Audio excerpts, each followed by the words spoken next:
Hey, come on in. Welcome into the latest edition of First Take. Skip Bayless, Molly Karam holding things down in Bristol. Stephen A. is in the Bay Area. You all know why. Gentlemen, good day. Good morning. How y'all doing? Good. You guys look nice. I like these looks. Thank you, Molly. Yeah. I just envy Mr. Smith getting to camp in maybe my favorite city in the world, where you are right now. Way to go.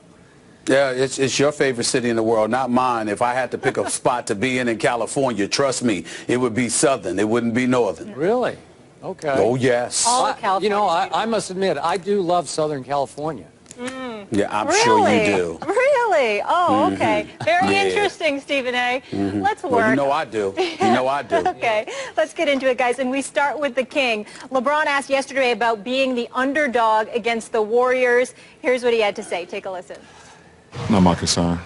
I don't get involved in all that underdog, overdog, whatever the case may be. It's stupidity.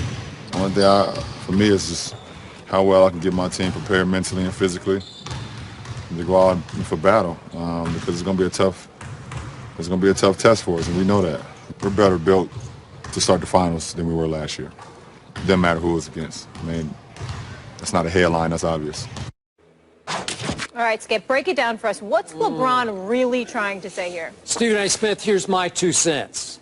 My view from a distance of what I just heard from LeBron James and continue to hear from him. He is saying something I've never heard from LeBron James going into an NBA Finals. This obviously his 6th straight of those. To me, LeBron James is very publicly expressing supreme confidence in himself and his team, the team that's better built to face these Golden State Warriors.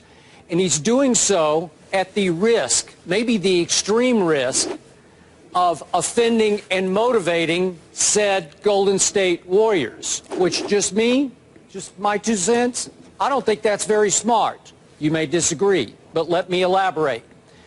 LeBron James is now saying it is stupidity for the odds makers to favor a team that, as we all know, won a record 73 games, a team that we just witnessed come from 3-1 down to win the much more difficult Western Conference against, as we all know, an extremely dangerous and very talented Oklahoma City Thunder team.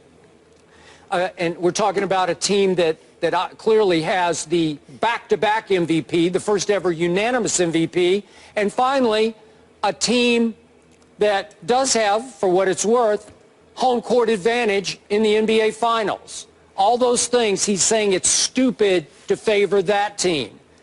I'm not sure it's stupidity, but again, the old LeBron would have said something like, you know, I can see why they would be favored, but I still like our chances. That would be the old LeBron.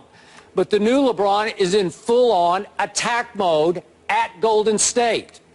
And he's basically saying that, as we all know, he said that Steph's unanimous MVP award was, by his definition, he was saying that he gets it. He conceded that Steph was the best player this year, statistically, but that maybe Steph wasn't most valuable to his team. And as you recall, a couple of weeks ago, I interpreted that LeBron was saying, hey, I'm sorry, I think I was more valuable to my team than Steph Curry was. Then he went in full-on attack mode on Steve Kerr by saying that Terry Stotts flat out deserved Coach of the Year over Steve Kerr. Wow. So that's 2 for 2. You went after Steph and the award, and you went after Steve Kerr and his Coach of the Year award. And again, big picture for me, Stephen A., King James is not ready to buy into the crowning of Steph Curry as the best player on the planet, nor is he willing to pay even an ounce of respect to what Golden State has earned so far, which is obviously 1 championship against a LeBron team without Kevin Love, as we know, and without Kyrie after Game 1 of the NBA Finals. So, to me, this is a new guy. I'm intrigued by this guy. I love it for our sake that it's great build-up, pre-finals hype for us. But again, this Golden State team is not to be trifled with, especially Steph Curry. And I think LeBron, in this case, is biting off more than he should be able to chew. I think you're being utterly ridiculous on this matter, to be quite honest with you. Let me start out saying that. And the reason I feel that way is because you're acting as if somehow, some way, the Golden State Warriors are going to have mercy upon LeBron James. If somehow, some way he speaks glowingly about them, respectfully about them, that he doesn't do anything to agitate them or whatever the case may be. These are the NBA Finals. There is a championship on the line. And if there is a team that is merciless when it comes to the opposition, it is the Golden State Warriors. When they get going, they get going. And when they hit you with haymakers via three-pointers, of course. This is just what they do. And so they're not going to have any mercy upon LeBron James because he speaks eloquently and he says the right things and he goes about doing things the right way and all of this other stuff. Not to mention the fact, four-time league MVP, two-time NBA champion, somebody that basically by himself with little to no help to speak of still averaged 35, 13, and I think 7 in the finals last year and managed to win 2 games against this team. And so it's one of those situations where not only did you have to live with the specter of not having a Kevin Love, not having a Kyrie Irving, being undermanned against this juggernaut from last year, but they come into this season, not only do they blow you out on your home court, but in the midst of their terrific season at 73-9, an all-time record, all we've been hearing about all year long are the Golden State Warriors, how lethal they are, and what they do to one opposition after another. If you're LeBron James and you've got any kind of metal inside of you, you're going to get tired of hearing that. So you talk about trifling with somebody or messing with somebody or whatever the case may be. I'm sorry, when you're the opposition, you're supposed to be willing to do anything.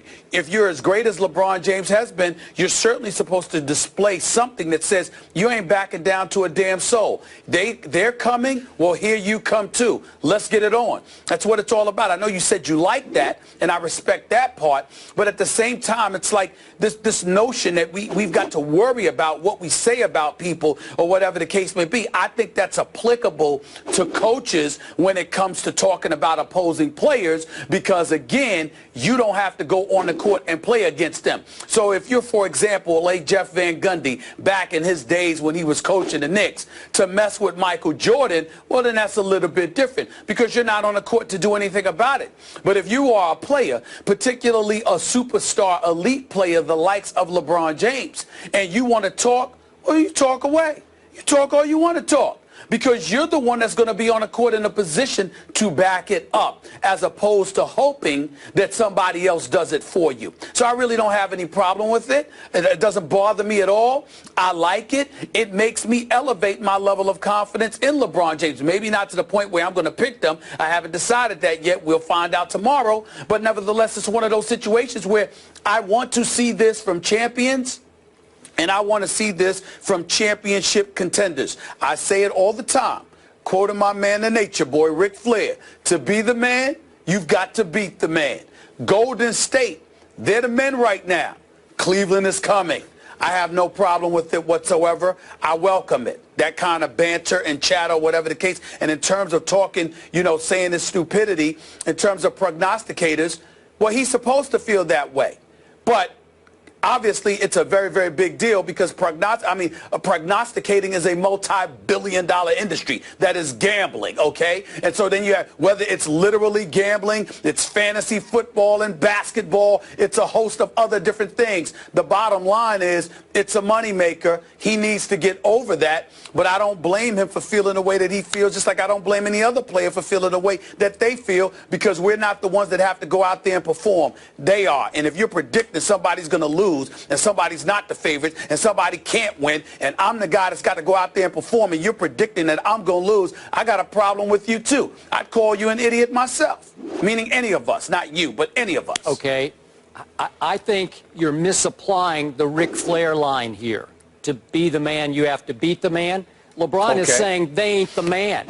I'm still the man. We are still the man. He's saying... Well, I think he's saying him instead of we. Okay, that's fine. I'll give you that.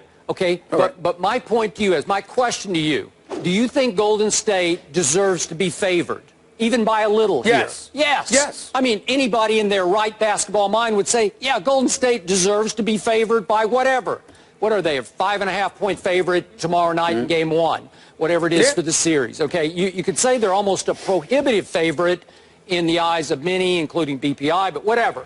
They are favored, and they deserve to be, except LeBron James, the leader of the underdog team, is saying that's stupidity to favor them, and he's been relentless in paying them no respect for what they've achieved individually as an MVP and a Coach of the Year, or collectively as a team. He's paying them no respect. Again, I haven't seen this LeBron before. Maybe you have, but I don't remember him certainly, against my Spurs going into those things. He would just wax eloquent about his respect for the Spurs. Stop. Here's the difference. You can't use that as an analogy, and here is why. Because even though the Spurs were an elite team, they're quiet, and they quietly go about the business of just doing them. And they display profound respect for the competition. They're never dismissive of anyone. But more importantly than that, and you are the absolute most qualified person in all of media to validate the point I'm about to make. No matter how great the Spurs are, they are underappreciated until you have no choice but to appreciate them. The Spurs are, the Spurs are an afterthought until